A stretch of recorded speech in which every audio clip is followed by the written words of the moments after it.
Oh, we're recording. All right. Hey there. Welcome to my third and final organic chemistry lab report. And I guess we'll jump right into it. All right. So for my first response, I will be explaining the difference between two commonly confused techniques. That is washing and extraction. So these two techniques are liquid-liquid separations, and they're used to purify either solids or liquids. So these two techniques are performed in the exact same procedure. However, they're just different in their end results. Extractions are used to pull a compound from one liquid to another, and then we're able to discard the original liquid, in this case the aqueous layer, and then our compound of interest is resting in our organic layer, and we'll keep this one. However, washing is different in the sense that we are cleaning our compound of interest of all its impurities. So the impurities in this case will have a different solubility, and it will, when we add our immiscible solvent, the impurities will go into, in this case, the organic layer, and our compound of interest will stay in the aqueous layer, and we can disregard the organic layer, and we'll just keep the aqueous layer. And the extraction and washing technique will be explained in much more detail later on. I just want to start out by explaining the differences between extraction and washing. All right, so now I will respond to question 2. So essentially, we have been accorded a 3-gram homogeneous mixture of 3 different compounds. So we have been accorded the glycine as compound 1, adamantane as compound 2, and octanoic acid as compound 3. So to start off, what we're going to want to do to begin the separation is we're going to add this to ethyl ether, and what we're going to notice is the adamantane and the octanoic acid will dissolve in the ethyl ether. However, the glycine is insoluble to ethyl ether. So what we're going to see is it just sitting in the bottom of the solution, while the other compounds 2 and 3 will be dissolved in it. So what we're going to be able to do is perform a gravity filtration with an Erlenmeyer flask and just filter paper, and then the filter paper will catch all of the glycine, while the rest of the organic solution will just go to the bottom of the Erlenmeyer flask. And then from there, we'll have the glycine, and we can purify it further, performing recrystallization on it. However, we will have obtained our glycine sample. So now, what we're going to have is a solution with adamantane and octanoic acid. So the way we're going to separate those two things is via liquid-liquid separation, and more specifically the extraction. So we're going to have it already in our separation funnel. And then if you look at these two compounds, their solubility is pretty similar. However, what you're going to notice is that the octanoic acid has this carboxylic acid on it. So if we were to add NaOH to the separation funnel, what we'll notice happen is that the NaOH will begin to deprotonate the hydrogen here on the carboxylic acid group. And then so once the octanoic acid becomes deprotonated, it will become now soluble in water, as the ion will be attracted to the polarity of the water molecules. So the NaOH, being more dense than this organic layer, will have to sink through it, deprotonating the octanoic acid, and then there will become the aqueous layer at the bottom containing water and the octanoate ion. So we're going to want to perform this extraction part multiple times, adding small volumes of NaOH each time, just so that we can ensure that we really get as much octanoate out of the extraction as possible. And this will be further explained more in question 4. So yes, once we have opened the stopcock and got all of the aqueous layer out, we'll be left with the organic layer. And so now we can open the stopper and then pour the organic layer into another beaker to avoid contamination of pouring it out of the stopcock. So now that we have separated those two things, we can now take our organic layer, which is the ether and the adamantane, and we can add a drying agent to it to ensure that we get all of the leftover water molecules out of it for sure. So the drying agent could be like sodium sulfate, for example. So it'll clump to the bottom, and then you know it's fully dried when it no longer clumps and it's just kind of floating around there. So now we know we just have the ether and the adamantane. So how we're going to separate those two things is via the rotary evaporator. So we're going to be able to quite easily evaporate the ether, and then what we'll be left with just in the rotary evaporator is just the adventane. And the rotary evaporator process will be explained a bit more in question 4. And now, to separate the octanoic acid and the water, what we're going to do is first, it's octanoate right now, not octanoic acid as it's deprotonated. So we're going to want to add some HCl to the flask with the octanoate and water to reprotonate the octanoate to form octanoic acid.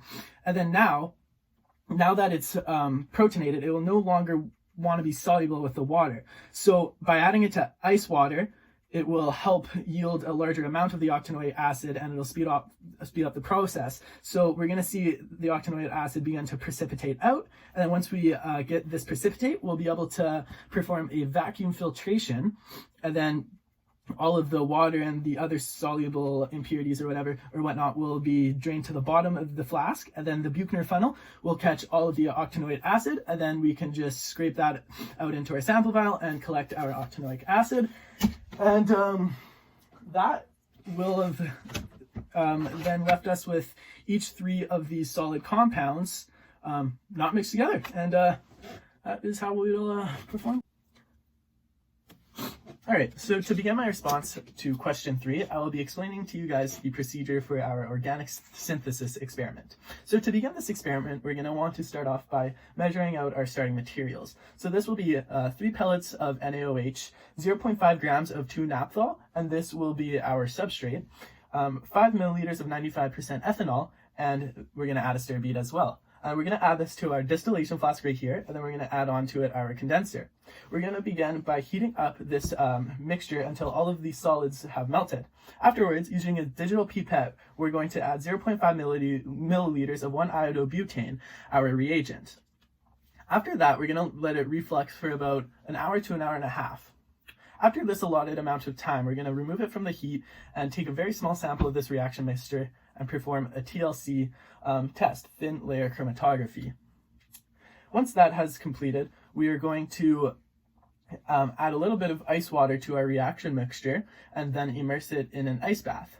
This part of the process is called quenching, and then this is to yield as much this is to precipitate out as much product as possible. If we were to just leave it at room temperature, our product would melt and we would lose a bunch of our yield.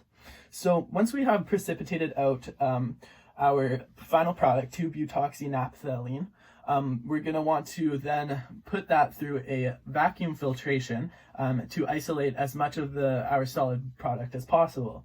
Once we have done that, we're going to weigh out our product, and we're going to dispose of all of our liquid waste in the halogenated waste container. And once we have our dry solid sample of 2-butoxynaphthalene, we're going to go on to do other tests on it, such as IR spectroscopy. Okay, so now that we have gone over the procedure of the organic synthesis experiment, we can now analyze our product that we yielded.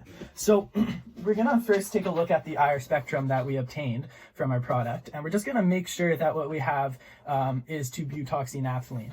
So what we can first see is that there's some spikes going on in the high 2000 wave numbers, which is constant with what we'd see for an alkane or an alkene group. So we can see that this stays constant with what we were seeing right here.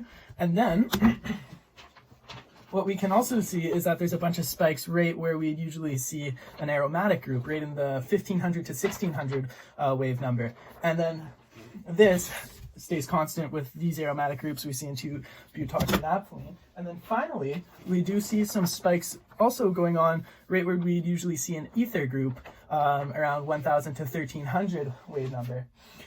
So that, as we can see, it would represent this guy right here. So what we do have in our product is indeed 2-butoxynaphthalene. So now we're going to assess the purity of our yield. And so to do this, we're going to analyze the TLC plate that we took. So if our product was indeed pure, we would only see one dot going on in the lane of where we put the product. However, what we're seeing here is that this is the dot that represents 2-butoxynaphthalene. However, right underneath, we're seeing another dot. And so this means that it is not pure. It is not just 2-butoxynaphthalene, and it does indeed have an impurity. So what we did was we also spotted this plate with the substrate iodobutane, 1-iodobutane, to compare with it, because likely what the impurity will be is the substrate of the reaction. And then, so it showed up as this dot and only the one dot in this lane, and that matches up perfectly with the impurity that we're seeing. And then if we take a look down here, there's also a couple smudges in the lane of the product and the co-spot. So what we can deduce of this is that it's either we put too much product on the origin, so it was too concentrated and some smudging occurred, or it's possible that this is another impurity, and the other impurity that would likely show up is the 2-naphthol, the nucleophile that was in this reaction. So what we can deduce essentially from this TLC plate is that our reaction did not actually go to completion, and there was still some reactants left over. Okay, so I will now be explaining to you guys whether the reaction that happened in the organic synthesis experiment was an SN2 mechanism or an SN1 mechanism. So I will first start by explaining the difference between SN1 and SN2 reactions. SN1 is a unimolecular process where the rate determining step is solely dependent on the leaving group, the substrate. So then an SN2 reaction is a bimolecular process where the rate determining step is both dependent on the nucleophile and the leaving group. So now to take a look at the reaction that happened in the organic synthesis experiment a little more, the first step, so actually I'll say now that it actually happened in an SN2 mechanism, and this is how it happened. So the first step of the reaction was actually the sodium hydroxide here reacted with the 2-naphthol, and what happened was the sodium hydroxide deprotonated it, forming the naphthoxide ion. So we can see that happening in this step right here, and what it also formed was H2O and Na+. So now we see our naphthoxide ion right here, and it's able to now act as a really good nucleophile. So it then attacks this bond right here in our 1-iodobutane, and then simultaneously we see that the leaving group on it is detaching. So after this process happens, we then form our product 2-butoxynaphthalene, and it also forms the iodine anion. And that is essentially an SN2 mechanism and how it happened in our reaction.